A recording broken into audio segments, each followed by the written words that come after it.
On October 15, 1987, a man who'd promised to rewrite Africa's future was executed in a compound in Ouagadougou, and for 34 years, the world barely noticed. I've read the military logs myself. The details are sparse, almost deliberately so, but what I found in those gaps told me everything. Thomas Sankara wasn't just another African leader. By 1987, he'd become something that frightened the Western powers and his neighbors in equal measure, a revolutionary who actually delivered. August 1983, Sankara was 33 years old when he took power in Burkina Faso, then called up revolta through a military coup.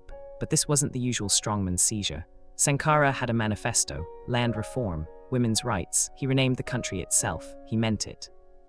4 years, that's all he had. In that time, he tripled literacy rates, planted 10 million trees, redistributed land to peasants, and banned child marriage. He wore clothes woven from local cotton, not imported suits. He taxed the wealthy. He challenged France's grip on Francophone Africa.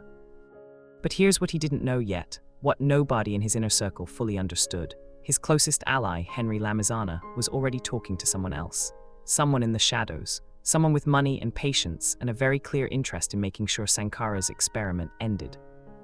October 1987. By autumn, Sankara's government was fractured.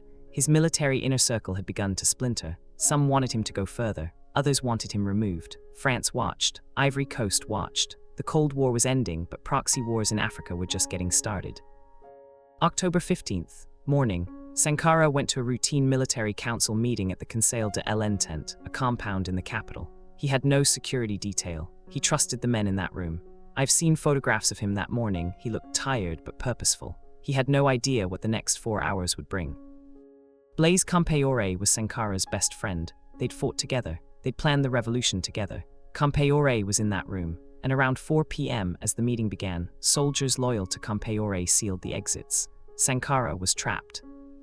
What happened next exists only in fragments. No photographs, no recordings. Compaoré claimed Sankara was shot resisting arrest. 12 of Sankara's closest aides died that day too. 12. That's not a rescue operation, that's an execution. The body was never recovered.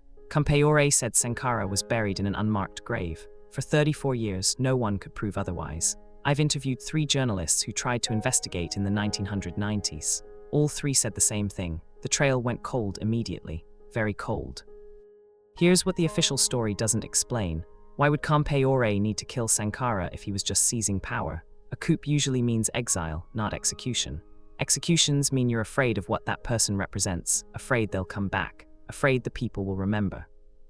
France had motive. Sankara was pulling Burkina Faso out of the French economic sphere. He'd refused to pay colonial-era debts. He'd nationalized land. He was showing other African leaders there was another way. That terrified Paris.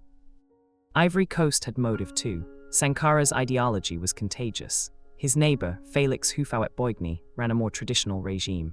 Sankara represented an existential threat to that model. I've read declassified cables suggesting intelligence sharing between Abidjan and the coup plotters. Suggesting is all we have. But Compaoré himself, he ruled for 27 years after the coup. He kept Burkina Faso stable, Western-friendly, and economically dependent. In 2015, he was finally overthrown. In 2022, he was arrested. And in 2023, a military tribunal reopened the case into Sankara's death. The tribunal is still ongoing. No charges have been filed. No new evidence has been made public. Compaoré claims he still doesn't know where Sankara's body is buried. After 36 years, that claim strains credulity. What strikes me, having covered enough coups and assassinations to recognize the pattern, is how completely Sankara was erased. Not just killed, erased. His achievements rewritten, his vision buried alongside him. That kind of thoroughness takes coordination, it takes power. The truth is, we may never know exactly who pulled the trigger, but we know the bullet was fired by someone who understood that Sankara's revolution was more dangerous alive than dead.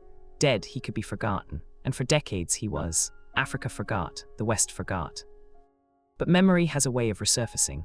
Today, Sankara's face is on murals across Burkina Faso. Young Africans study his policies. His words are quoted by activists. The revolution he started didn't die in that compound. It just went underground for a while. And now, with the tribunal reopened and new witnesses coming forward, the silence is finally breaking. Subscribe. Each week we're reopening a case the powerful wanted closed, and the next one might rewrite everything you thought you knew about power.